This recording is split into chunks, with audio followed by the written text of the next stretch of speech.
Bonjour mes bien-aimés frères et sœurs dans la foi en Jésus-Christ. Bonjour à tous ceux qui écoutent présentement.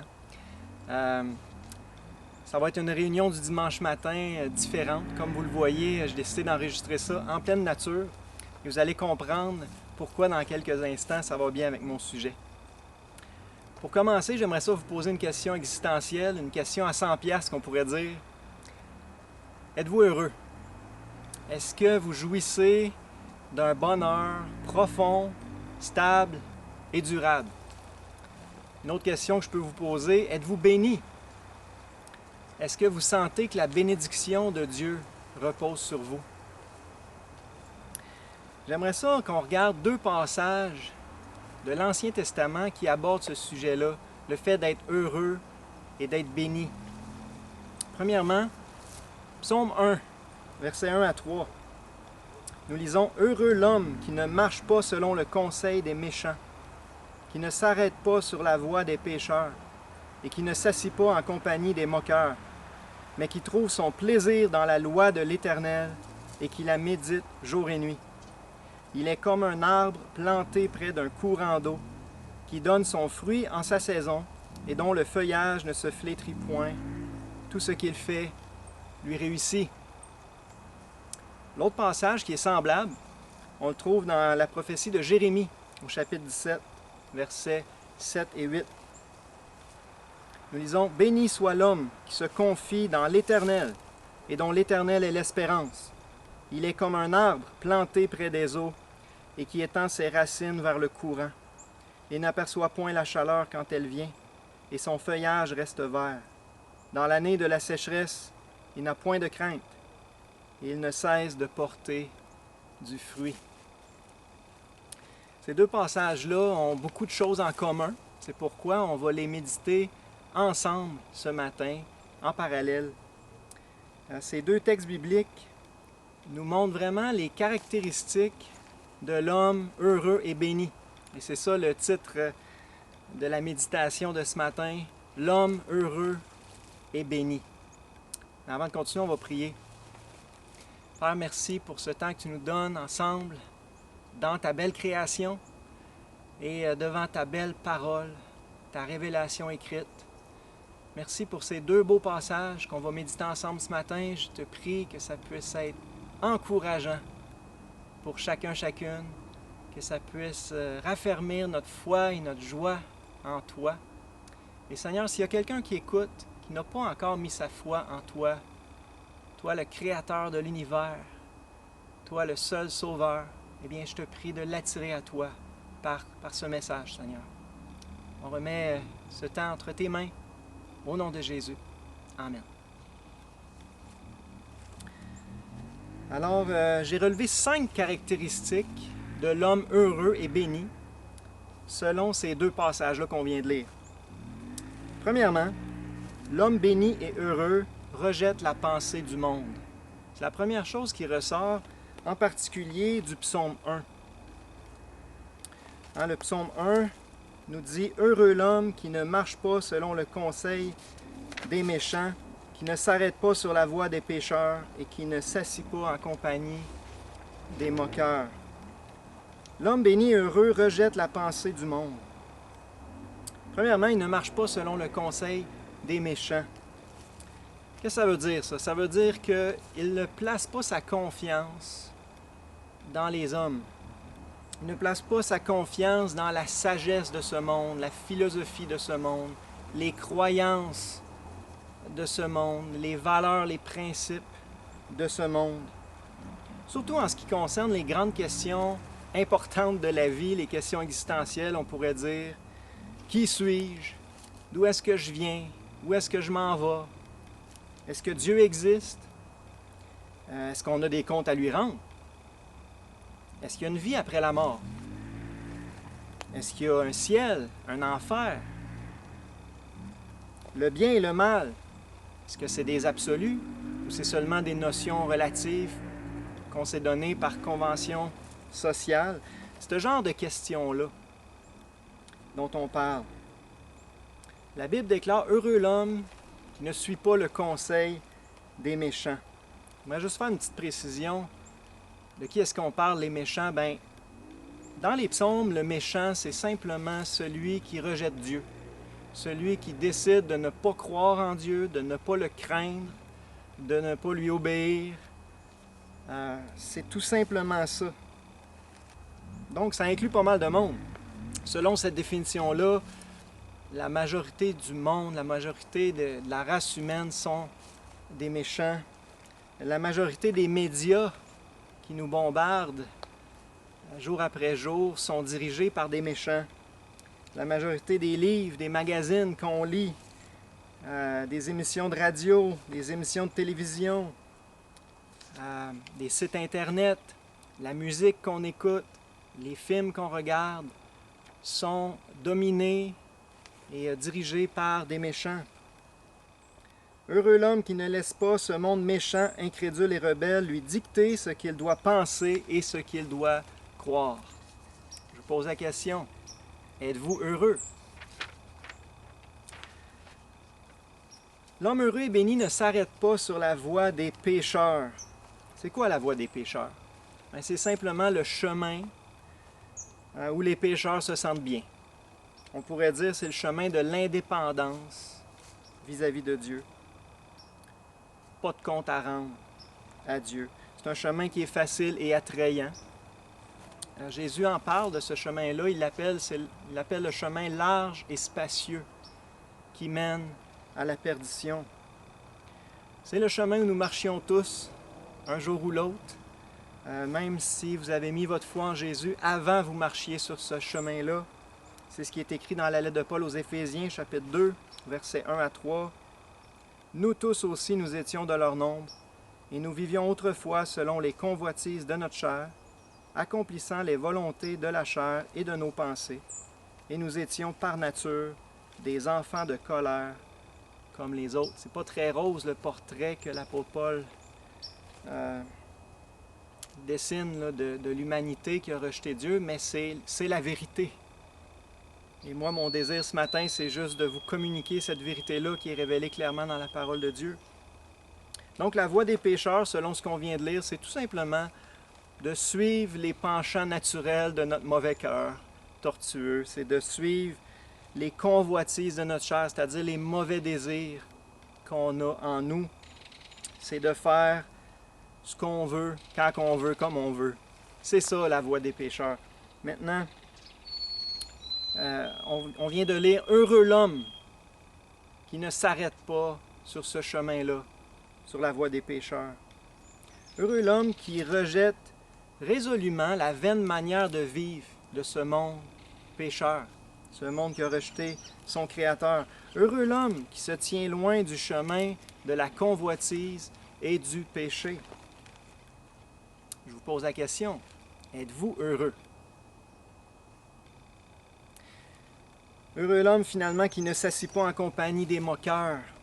Le monde est rempli de moqueurs, je dirais plus que jamais. Des gens qui se moquent de Dieu, qui se moquent de la Bible, la parole de Dieu. Des gens qui méprisent la vérité de Dieu, la sagesse de Dieu, révélée dans les Écritures.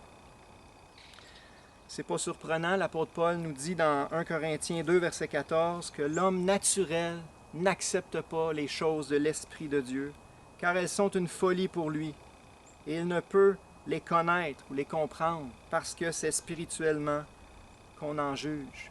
Ça prend l'Esprit de Dieu pour vraiment connaître et comprendre et accepter les vérités spirituelles révélées dans la parole de Dieu. Alors pour les hommes naturels qui ne croient pas, eh bien c'est de la folie. Voilà pourquoi ils s'en moquent. L'apôtre Pierre nous prévient dans sa deuxième lettre, chapitre 3, verset 3, que dans les derniers temps, il va y avoir de plus en plus de moqueurs. Et c'est ce qu'on voit sous nos yeux. Les gens se moquent de la création elle-même, ne croient plus en un Dieu créateur. Ils se moquent du déluge, ils se moquent du retour de Jésus qui approche, ils se moquent du jugement dernier qui approche également. Ils se moquent finalement d'à peu près toutes les vérités importantes révélées dans la parole de Dieu. Maintenant, si vous voulez être heureux, la Bible déclare « Heureux l'homme qui ne s'assit pas en compagnie des moqueurs. » Tenez-vous loin des moqueurs, séparez-vous d'eux. Donc, si on résume notre premier point, « Heureux l'homme qui ne marche pas selon le conseil des méchants, qui qui ne s'arrête pas sur la voie des pécheurs et qui ne s'assit pas en compagnie des moqueurs. En d'autres mots, l'homme heureux et béni rejette en bloc la pensée et le mode de vie du monde. L'homme béni et heureux ne laisse pas le monde, et en particulier les médias de ce monde, lui dicter ce qu'il doit penser et ce qu'il doit croire. Maintenant, deuxième caractéristique de l'homme heureux et béni, selon notre passage, l'homme béni et heureux recherche la pensée de Dieu. Donc, il rejette d'un côté résolument la pensée du monde et il recherche de l'autre côté la pensée de Dieu. C'est ce qu'on lit dans le psaume 1 au verset 2. « Heureux l'homme qui trouve son plaisir dans la loi de l'Éternel et qui la médite jour et nuit. » Qui est l'Éternel? L'Éternel, c'est la traduction française du nom de Dieu en hébreu, Yahweh. Yahweh signifie « je suis ». Donc, Yahweh, c'est simplement le Dieu qui existe de toute éternité. C'est pour ça qu'on l'appelle l'Éternel. Il est la source de toute vie.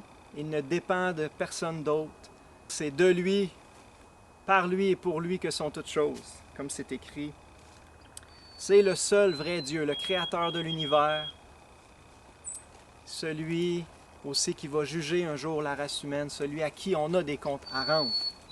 L'Éternel. Wow! Il y a même des oiseaux là, qui se joignent à moi pour glorifier son saint nom. Donc l'homme béni et heureux trouve son plaisir dans la loi de l'Éternel. C'est quoi la loi de l'Éternel? Lorsque le psaume 1 a été écrit, c'était la loi de Moïse, la Torah qu'on appelle, ce sont les 5 premiers livres de la Bible. Maintenant, avec le temps, d'autres livres ont été ajoutés. Et pour nous aujourd'hui, c'est la Bible tout entière. La loi de l'Éternel, c'est la parole de Dieu, la révélation de Dieu tout entière dans les Saintes Écritures. Heureux l'homme qui trouve son plaisir dans la loi de l'Éternel. C'est une autre caractéristique fondamentale de l'homme béni et heureux. Le mot plaisir, le mot hébreu traduit par plaisir aurait aussi pu être traduit désir, affection, délice même. Donc on pourrait dire heureux l'homme qui porte ses désirs vers la parole de Dieu, qui s'affectionne à la parole de Dieu, qui fait ses délices de la parole de Dieu. Il y a un psaume, le plus long des psaumes, le psaume 119. C'est un hymne à la parole de Dieu. Et ça a été écrit par quelqu'un vraiment qui trouvait son plaisir dans cette parole-là. J'aimerais juste vous lire quelques versets tirés du psaume 119. Premièrement, versets 1 et 2. « Heureux ceux qui sont intègres dans leur voie, qui marchent selon la loi de l'Éternel. Heureux ceux qui gardent ses préceptes, qui le cherchent de tout leur cœur. » Ceux qui font ça sont heureux, la Bible dit. Psaume 119, verset 24. « Tes préceptes font mes délices, ce sont mes conseillers. » Verset 47. « Je fais mes délices de tes commandements, je les aime. » Verset 72. « Mieux vaut pour moi la loi de ta bouche que 1000 objets d'or et d'argent. » Verset 97. « Combien j'aime ta loi! Elle est tout le jour l'objet de ma méditation. » On va en reparler. Verset 103. « Que tes paroles sont douces à mon palais, plus que le miel à ma bouche. » Et le verset 111. « Tes préceptes sont pour toujours mon héritage, car ils sont la joie de mon cœur. » Je vous pose la question, pouvez-vous dire la même chose? Trouvez-vous du plaisir à lire, à méditer la parole de Dieu? Faites-vous vos délices de sa parole? Si ce n'est pas le cas, j'aimerais vous encourager. L'appétit vient en mangeant. C'est vrai souvent lorsqu'on parle de nourriture physique, et c'est encore plus vrai, je pense, lorsqu'on parle de nourriture spirituelle. L'appétit vient en mangeant. Commencez à lire, commencez à chercher la vérité dans la parole. Vous allez y prendre goût. Vous allez pogner la piqûre, vous allez apprendre à aimer cette révélation-là extraordinaire. Jérémie a écrit dans Jérémie, chapitre 15, verset 16, « J'ai recueilli tes paroles et je les ai dévorées. Tes paroles ont fait la joie et l'allégresse de mon cœur. C'est l'objectif à atteindre. Heureux l'homme qui trouve son plaisir dans la loi de l'Éternel. On pourrait dire heureux l'homme qui recherche la pensée de Dieu dans sa parole. Heureux l'homme qui aime la vérité et qui se soumet de bon cœur à cette vérité-là. Je viens de le dire, je le répète, la parole de Dieu, c'est la nourriture spirituelle par excellence. Jésus lui-même a dit dans Matthieu 4,4, « L'homme ne vivra pas de pain seulement, mais de toute parole qui sort de la bouche de Dieu. » Heureux l'homme qui trouve son plaisir dans la loi de l'Éternel et qui la médite jour et nuit. C'est un bout de phrase important. Il faut méditer ce qu'on lit. Selon le petit Robert, méditer, c'est soumettre quelque chose à une profonde réflexion, approfondir. Donc, méditer la parole de Dieu, c'est simplement réfléchir à la signification de ce qu'on lit, réfléchir aux implications pratiques de ce qu'on lit également. Méditer la parole de Dieu, on pourrait dire, c'est se l'approprier personnellement, c'est s'en imprégner, c'est la digérer. C'est pas tout de ingérer de la nourriture, il faut la digérer. Et c'est par la méditation de la parole qu'on digère la vérité de Dieu. Je vous pose la question, lorsque vous lisez la Bible, si vous la lisez, prenez-vous le temps de vraiment réfléchir à ce que vous lisez. Sentez-vous que vos lectures nourrissent votre âme, vous fortifient spirituellement, fortifient votre foi en Dieu, votre amour pour Dieu? Si oui, eh bien vous êtes heureux. Heureux l'homme qui trouve son plaisir dans la loi de l'Éternel et qui la médite jour et nuit. Heureux l'homme qui recherche la pensée de Dieu dans sa parole. Heureux l'homme qui aime la vérité et qui se soumet de bon cœur à cette vérité-là. Donc, à date, on a vu deux caractéristiques très claires de l'homme béni et heureux. Premièrement, il rejette en bloc la pensée du monde. Et de l'autre côté, il recherche avec passion, on pourrait dire, la pensée de Dieu dans sa parole. Et ces deux actions-là, ces deux attitudes-là, sont résumées dans Romains 12, verset 2. L'apôtre Paul écrit « Ne vous conformez pas au siècle présent, mais soyez transformés par le renouvellement de l'intelligence, afin que vous discerniez quelle est la volonté de Dieu, ce qui est bon, agréable et parfait. » Donc, d'un côté, il ne faut pas se conformer au siècle présent, au monde mauvais dans lequel on vit, qui a rejeté Dieu. Et de l'autre côté, il faut se laisser transformer par le renouvellement de l'intelligence, par la parole de Dieu, afin qu'on puisse discerner la pensée de Dieu, discerner la volonté de Dieu pour notre vie en particulier. Maintenant, troisième caractéristique de l'homme béni et heureux, il mise tout sur Dieu. L'homme béni et heureux mise tout sur Dieu. Et là, on va passer à l'autre passage, Jérémie 17 au verset 7. Nous lisons « Béni soit l'homme qui se confie dans l'Éternel et dont l'Éternel est l'espérance. » C'est clair dans ce verset-là, l'homme béni, c'est celui qui se confie en l'Éternel. Qu'est-ce que ça veut dire se confier? Bien, ça veut dire mettre toute sa confiance en lui, pour toutes choses. Premièrement, pour le salut de notre âme, pour ce qui va venir après la mort, on va en reparler, mais aussi pour notre vie tout entière, pour tous les aspects de notre vie. Si vous faites ça, eh bien, vous êtes bénis.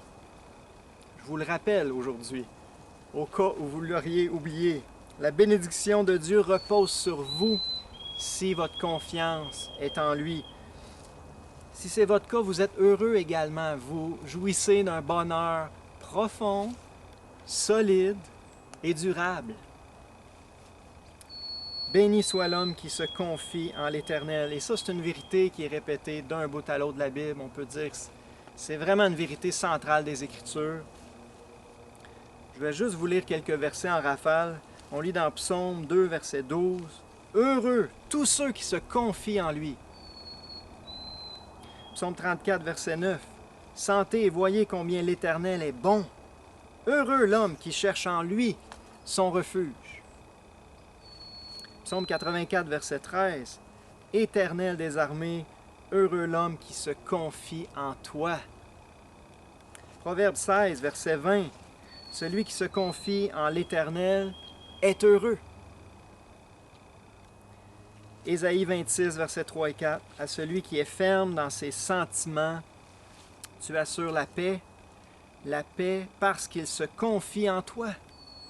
Confiez-vous en l'Éternel à perpétuité, car l'Éternel, Yahweh, le grand je suis, le seul vrai Dieu, le Créateur de l'univers, l'Éternel est le rocher des siècles. » C'est un de ses titres, le rocher des âges, le seul qui ne change pas d'éternité en éternité, le seul rocher, finalement, digne, sur lequel on devrait bâtir notre vie, appuyer notre foi, notre confiance et notre vie tout entière. Béni soit l'homme qui se confie en l'Éternel. On pourrait dire, en d'autres mots, l'homme heureux et béni mise tout sur Dieu. C'est ça l'idée. Il mise tout sur Dieu. J'aimerais peut-être que tu m'écoutes ce matin et tu dis, moi, je ne suis pas rendu là. Je ne suis pas prêt à croire dans ton Dieu, là, Yahweh, l'Éternel, le Dieu de la Bible. Je ne suis pas encore prêt à croire en lui. Ben, j'aimerais juste ça te dire que si ta confiance n'est pas en l'Éternel, elle est forcément dans des hommes. Soit elle est en toi-même, comme la majorité des gens de nos jours. Leur confiance est en soi-même, c'est eux qui décident qu'est-ce qui est vrai, qu'est-ce qui est faux, qu'est-ce qui est bien, qu'est-ce qui est mal, qu'est-ce qu'ils veulent faire de leur vie, qu'est-ce qu'ils ne veulent pas faire de leur vie. Ils sont leur propre Dieu, leur propre référence de vérité, de sagesse. Ils ne rendent pas de compte à personne d'une façon. Si c'est le cas, eh bien votre confiance est en vous-même. Puis je veux juste vous rappeler ce matin une vérité toute simple, c'est que vous êtes un homme. Puis je ne l'ai pas dit encore, là, mais depuis le début, je parle de l'homme, ok, mais c'est dans le sens être humain. Anthropos, l'être humain, ok, bien sûr. Les femmes sont incluses à 100% dans tout ce que je dis ce matin. Soit votre confiance est en l'Éternel, soit elle est dans l'homme. Peut-être que votre confiance est dans d'autres hommes, des grands penseurs, des grands philosophes, des hommes de foi peut-être, mais ça reste des hommes. C'est intéressant de voir que juste dans 2 versets plus haut, juste avant d'avoir dit « Béni soit l'homme qui se confie dans l'Éternel », Jérémie déclare au verset 5 « Ainsi parle l'Éternel, maudit soit l'homme qui se confie dans l'homme, qui prend la chair pour appui et qui détourne son cœur de l'Éternel. Il est comme un misérable dans le désert, et il ne voit point arriver le bonheur. » Ce sont des paroles dures, des paroles sévères, mais des paroles de vérité. Puis j'essaie de vous les communiquer avec le plus d'amour, de douceur et de respect que je peux ce matin, mais ça reste la vérité. Si votre confiance n'est pas dans l'Éternel, elle est forcément dans des hommes, que ce soit vous-même ou d'autres hommes. Et Dieu déclare « Maudit soit l'homme qui se confie dans l'homme ». Si c'est votre cas, vous êtes sous la malédiction de Dieu. C'est très sérieux. Et comme on vient de lire, vous êtes misérable. Du point de vue spirituel, vous êtes misérable et vous habitez dans un désert. Vous ne goûterez jamais le vrai bonheur tant que votre confiance est dans des hommes. Ce sont des avertissements très sérieux que je vous encourage à prendre au sérieux si votre confiance n'est pas encore en l'Éternel, le Dieu de la Bible. Donc, béni soit l'homme qui se confie en l'Éternel et dont l'Éternel est l'espérance. Je vous pose la question, quelle est votre espérance? Quel est votre espoir dans la vie? Avez-vous une espérance, premièrement? Que va-t-il advenir de votre espérance le jour où on va vous annoncer que vous avez le cancer en phase terminale? Que va-t-il advenir de votre espérance le jour de votre mort? Est-ce que votre espérance va s'envoler avec vous? Si votre espérance se limite à être en bonne santé, à avoir du bon temps, à avoir une bonne job, un bon salaire, à avoir une belle femme, de beaux enfants, des belles vacances chaque année, une belle retraite au bout de la vie. Si votre espérance se résume à ces choses-là, j'aimerais vous dire, en tout respect, vous êtes malheureux et vous êtes misérable. Pourquoi? Parce que toutes ces choses-là sont profondément éphémères, fragiles et de courte durée. Jésus nous fait réfléchir dans l'Évangile de Matthieu, verset 16, verset 26, Jésus a dit « Que servirait-il à un homme de gagner tout le monde s'il perd son âme? » C'est une question rhétorique. La réponse, c'est « ça ne sert à rien ». Ça ne sert à rien de profiter du monde au maximum. Tout ce que je viens de nommer, si au bout du compte, on perd notre âme, puis on arrive devant Dieu, puis on est condamné à une éternité de malédiction séparée de lui, ça ne sert à rien. Salomon, qui est un grand homme de sagesse, il a tout essayé, lui, dans sa vie. Il a profité de la vie vraiment au maximum. C'était le roi d'Israël, il pouvait se le permettre. Puis, savez-vous, c'est quoi sa conclusion? Il nous le relate dans le livre de l'Ecclésiaste, dans la Bible. Sa conclusion, c'est « Vanité des vanités, dit l'Ecclésiaste, tout est vanité. » Jacques a écrit dans Jacques 4, verset 14, « Qu'est-ce que votre vie? Vous êtes une vapeur qui paraît pour un peu de temps et qui ensuite disparaît. » Si votre espérance se limite à votre vie terrestre et aux petits plaisirs de la terre, c'est triste, mais vous êtes misérable. Jérémie déclare « Béni soit l'homme dont l'Éternel est l'espérance. » Béni soit l'homme qui place son espoir en Dieu. Et il y a plein d'autres versets semblables. Je vais vous en lire juste deux. Psaume 146, verset 5. « Heureux celui qui a pour secours le Dieu de Jacob ou le Dieu d'Israël. Heureux celui qui met son espoir en l'Éternel, son Dieu. » Vous allez être heureux si vous mettrez votre espoir en l'Éternel. Ésaïe 30, verset 18. « L'Éternel est un Dieu juste. Heureux tous ceux qui espèrent en lui. » Heureux tous ceux qui espèrent en lui. Pourquoi? Bien précisément parce que son nom, c'est l'Éternel. C'est le Dieu d'éternité, qui possède en lui-même la vie éternelle et qui désire la partager avec nous, qui désire donner la vie éternelle à tous ceux qui se confient en lui. C'est la bonne nouvelle de la Bible. Existe-t-il quelque chose de plus important pour l'homme fragile, mortel que nous sommes, que d'avoir l'assurance de la vie éternelle? Je ne crois pas. Jean 3, verset 16. « Dieu a tant aimé le monde. » Puis vous êtes inclus là-dedans. Vous pouvez mettre votre nom. Dieu vous a tant aimé qu'il a donné son Fils unique, Jésus, afin que quiconque croit en lui ne périsse pas, mais qu'il ait la vie éternelle. Quiconque croit en lui va avoir la vie éternelle. Jean 3, 36, « Celui qui croit au Fils a la vie éternelle. Celui qui ne croit pas au Fils ne verra pas la vie, mais la colère de Dieu demeure sur lui. » Et un dernier verset, Jean 5, verset 24. Jésus dit, « En vérité, je vous le dis, celui qui écoute ma parole et qui croit à celui qui m'a envoyé a la vie éternelle. Il ne vient point en jugement, mais il est passé de la mort à la vie. » L'homme heureux et béni met sa confiance en l'Éternel, met son espoir en l'Éternel, met son espoir dans la vie éternelle que Dieu lui a promise. en échange de sa foi en Jésus-Christ, son Fils, le seul Sauveur.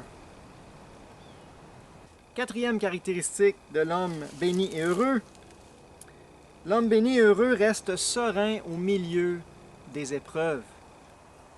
On voit ça dans Jérémie 17, au verset 8. Je vais quand même relire le verset 7. « Béni soit l'homme qui se confie dans l'Éternel, et dont l'Éternel est l'espérance. Il est comme un arbre planté près des eaux, et qui étend ses racines vers le courant. Il n'aperçoit point la chaleur quand elle vient, et son feuillage reste vert. Dans l'année de la sécheresse, il n'a point de crainte. » C'est pour ça que j'ai décidé d'enregistrer ce message dans la nature. C'est à cause des images là, qu'on va voir maintenant dans les prochaines minutes. L'homme béni et heureux est décrit ici comme étant comme un arbre planté près d'un courant d'eau. On trouvait la même image dans le psaume 1, verset 3. Hein? L'homme qui trouve son plaisir dans la parole de Dieu, il est comme un arbre planté près d'un courant d'eau. Donc exactement la même image qui est employée dans les deux textes. Dans Jérémie 17, le courant d'eau, c'est l'Éternel lui-même. Et dans le psaume 1, le courant d'eau, c'est la loi de l'Éternel ou la parole de Dieu. Les deux sont étroitement liés. Les deux sont inséparables. Dieu est inséparable de sa parole et on ne peut pas prétendre croire en Dieu et recevoir Dieu si on rejette sa parole. Ça ne fait aucun sens. Il est comme un arbre planté près des eaux et qui étend ses racines vers le courant. Quelle belle image! Quelle belle image de l'homme béni et heureux. Ce qui abreuve l'arbre et le fait prospérer, ce n'est pas l'eau qu'il puise en lui-même. L'arbre n'a pas d'eau en lui-même. L'arbre puise son eau dans le courant d'eau auprès duquel il est enraciné, n'est-ce pas? Eh bien, de la même manière, ce qui abreuve l'âme de l'homme béni et heureux, ce n'est pas l'eau qu'il puise en lui-même. Il n'a pas d'eau en lui-même. L'homme béni et heureux puise son eau dans le courant d'eau auprès duquel il est enraciné. Et on l'a vu, c'est Dieu lui-même, le courant d'eau, c'est sa parole, le courant d'eau. Je vous pose la question, votre âme est-elle solidement enracinée en Dieu et en sa parole? Votre âme s'abreuve-t-elle à la source d'une relation personnelle avec le Dieu vivant et vrai? Votre âme s'abreuve-t-elle à la source pure de la vérité révélée dans les Saintes Écritures? Si oui, eh bien la Bible déclare haut et fort, vous êtes bénis. Vous êtes bénis. La bénédiction de Dieu repose sur vous. Vous êtes heureux. Vous jouissez d'un bonheur solide et durable. Parce que vos racines sont plantées à bonne place, près du courant d'eau. Si ce n'est pas votre cas, la Bible déclare clairement, vous êtes maudits. Vous êtes sous la malédiction de Dieu. Vous êtes misérables. Vous ne goûterez pas le bonheur. C'est sérieux.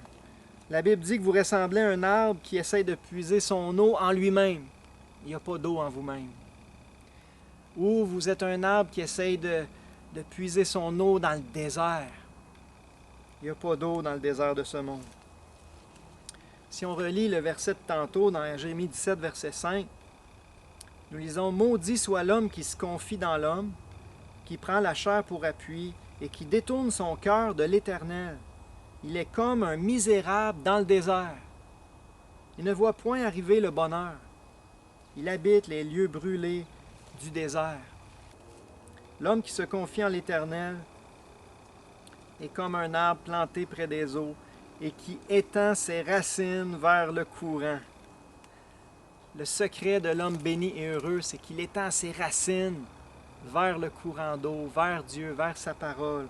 On peut dire qu'il puise sa joie, sa paix, sa force, son espérance en Dieu lui-même et en sa parole merveilleuse.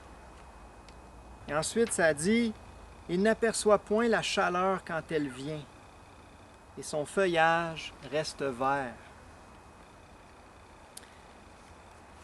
L'homme qui se confie en l'Éternel, son feuillage reste vert. La même image était employée encore là dans le psaume 1. Psaume 1, verset 3. Il est comme un arbre planté près d'un courant d'eau, qui donne son fruit en sa saison, on va y revenir, et dont le feuillage ne se flétrit point. Un autre beau passage qui donne la même image, c'est le psaume 92, verset 13 à 15. Les justes croissent comme le palmier, ils s'élèvent comme le cèdre du Liban. Plantés dans la maison de l'Éternel, ils prospèrent dans les parvis de notre Dieu. Ils portent encore des fruits dans la vieillesse. Ils sont pleins de sève et verdoyants. Un arbre en bonne santé, ça se remarque assez facilement. C'est beau à voir. Si c'est un feuillu, bien sûr, eh bien c'est revêtu d'un beau feuillage vert. Eh bien, de la même manière, un homme qui est en bonne santé spirituelle, un homme dont l'âme est solidement enracinée en Dieu et en sa parole, ça va se remarquer assez facilement. C'est beau à voir. La bénédiction de Dieu repose sur lui. Puis on ne parle pas de bénédiction matérielle ici. On ne veut pas dire qu'il va être riche et prospère matériellement. On parle vraiment de la prospérité de son âme. Il jouit d'un bonheur solide et durable, cet homme-là.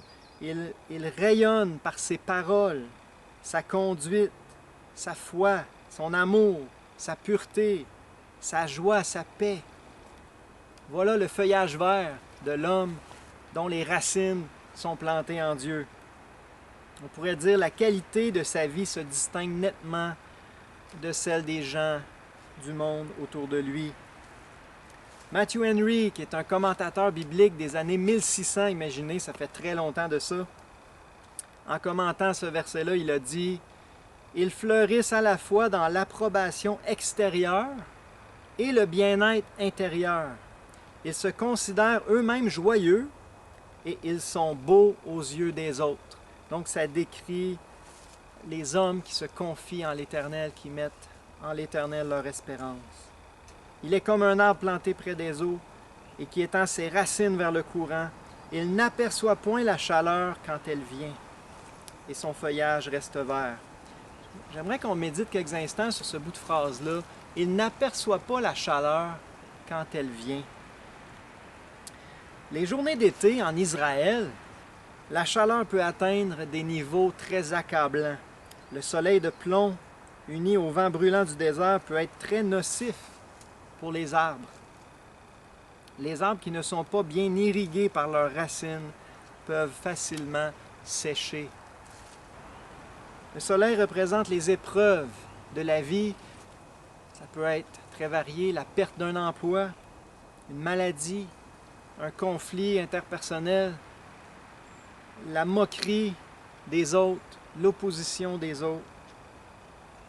Donc c'est une vérité importante ici à souligner. La chaleur brûlante de l'épreuve ou de la persécution risque fort de faire sécher l'âme de l'homme qui n'est pas bien enraciné en Dieu et en sa parole. Mais l'homme dont les racines sont bien irriguées par Dieu et par sa parole, celui-là, comme on le lit dans notre verset, celui-là n'aperçoit point la chaleur quand elle vient. Celui-là n'est pas desséché par le soleil de l'épreuve. Au contraire, l'épreuve va contribuer à le faire grandir spirituellement. C'est intéressant, le même soleil qui fait grandir certains arbres en fait sécher certains autres. Les mêmes épreuves de la vie vont faire grandir spirituellement les croyants qui sont bien enracinés en Dieu et en sa parole et vont faire sécher, flétrir les hommes qui ne sont pas enracinés à bonne place. Et un autre bout de phrase important, dans Jérémie 17, verset 8, ça dit « Dans l'année de la sécheresse, il n'a point de crainte. »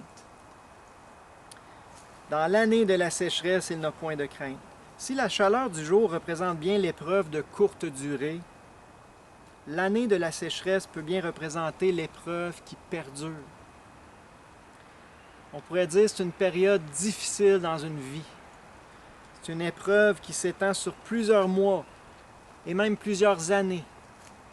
Ça peut être une épreuve sur le plan financier, ça peut être sur le plan physique, la maladie, ça peut être sur le plan émotionnel, interpersonnel. Pour plusieurs, la situation qu'on vit présentement, toute la crise liée à la COVID-19, on pourrait dire que c'est une année de sécheresse.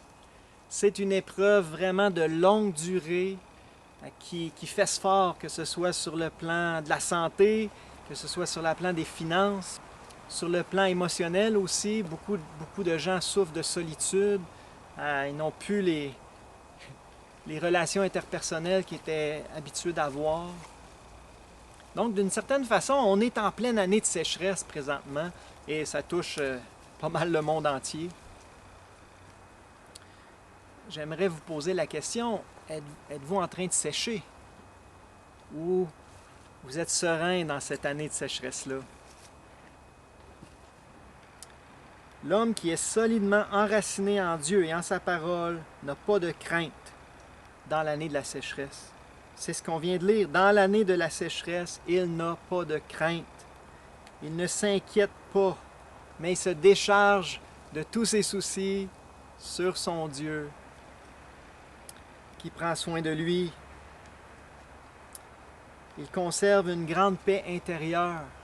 Celui qui est enraciné près du courant d'eau reste serein au milieu des épreuves de la vie.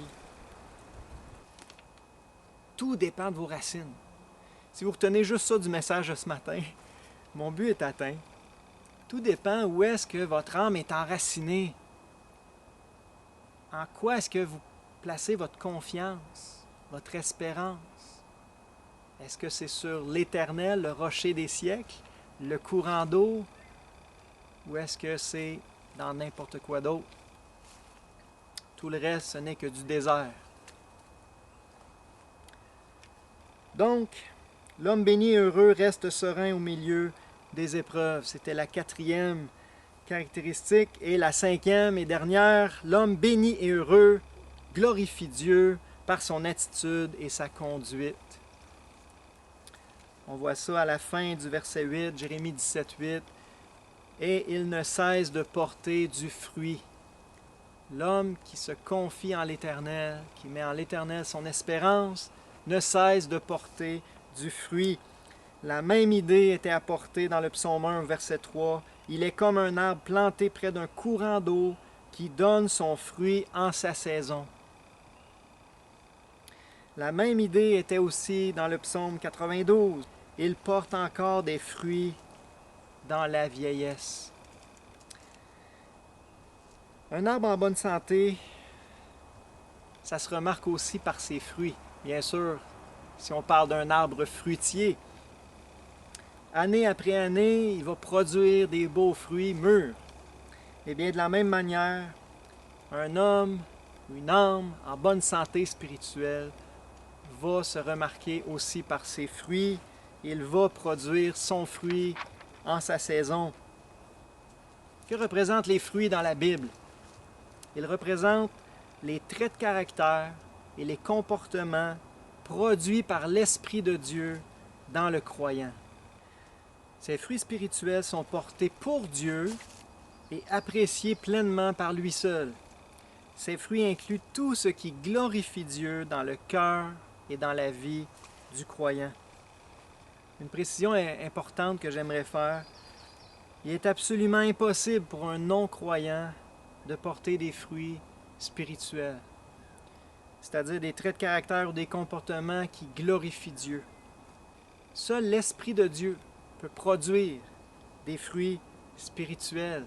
L'Esprit de Dieu est bien représenté par la sève dans l'arbre. C'est la sève qui donne la vie et qui permet de porter du fruit. Donc, un croyant qui ne cesse de porter du fruit ou qui porte du fruit en sa saison, c'est simplement un croyant qui ne cesse de glorifier Dieu par ses attitudes et sa conduite. On a la même image dans l'Évangile de Jean, chapitre 15, verset 5. Jésus dit « Je suis le cep, vous êtes les sarments. Ou en d'autres mots, je suis le tronc, vous êtes les branches. Celui qui demeure en moi et en qui je demeure porte beaucoup de fruits, car sans moi, vous ne pouvez rien faire. Donc, si on n'est pas attaché au Seigneur Jésus par la foi, eh bien, on ne peut pas rien faire, on ne peut pas produire de fruits. Comme une branche qui est détachée du tronc, on ne peut pas rien faire. Mais lorsqu'on s'attache par la foi au Seigneur Jésus, eh bien, son esprit nous remplit, sa sève monte en nous et on est en mesure de porter du fruit, c'est-à-dire de glorifier Dieu. Et c'est justement ce que Jésus dit plus loin au verset 8.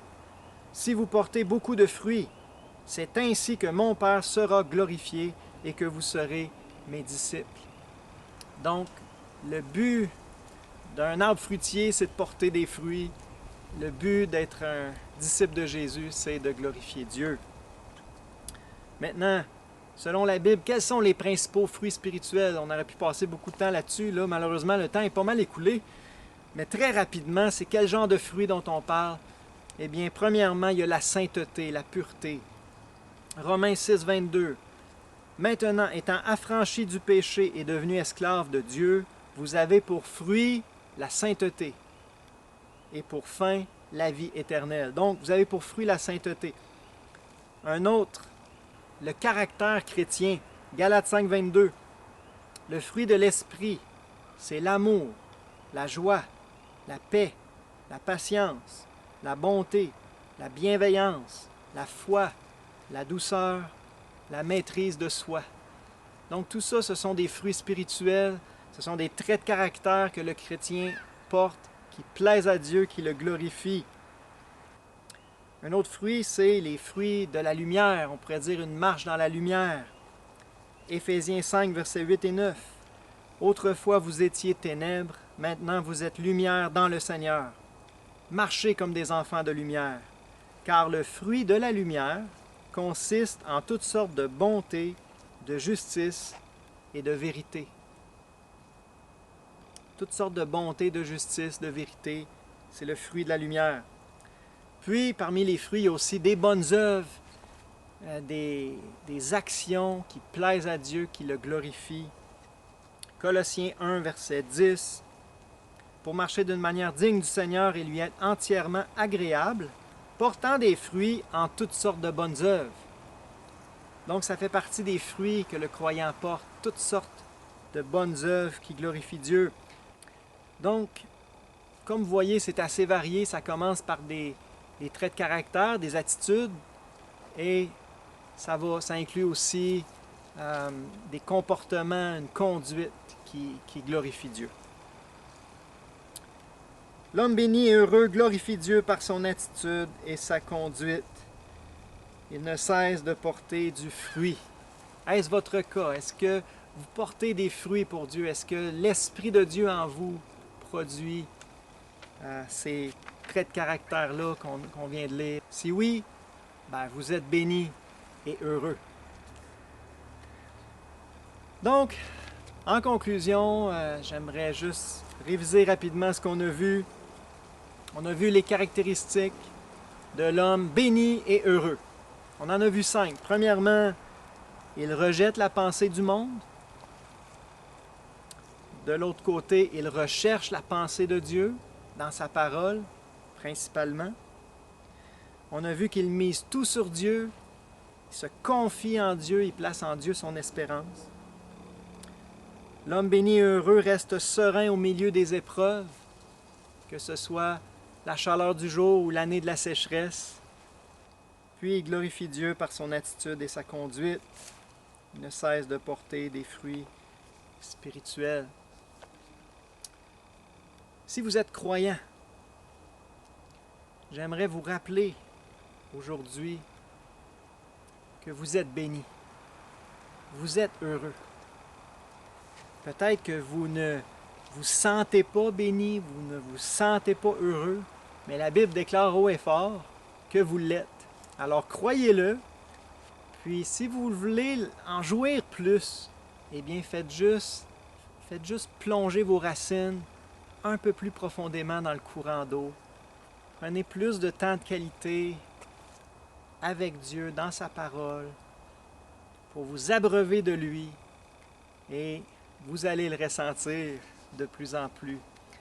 Et si vous n'avez pas placé votre foi en Dieu encore, si vous n'avez pas cru dans son Fils, Jésus-Christ, je vous en supplie, prenez ça au sérieux. Parce que si la Bible est vraie, eh bien la Bible dit que vous êtes sous la malédiction de Dieu. Vous êtes comme un misérable dans le désert. Le seul espoir se trouve en Jésus-Christ. Donc, je vous encourage à prendre ça au sérieux, à lire la parole, à chercher la vérité, jusqu'à ce que vous la trouviez. Que Dieu vous bénisse par ces quelques paroles. Je vous souhaite une belle journée, une journée bénie et heureuse.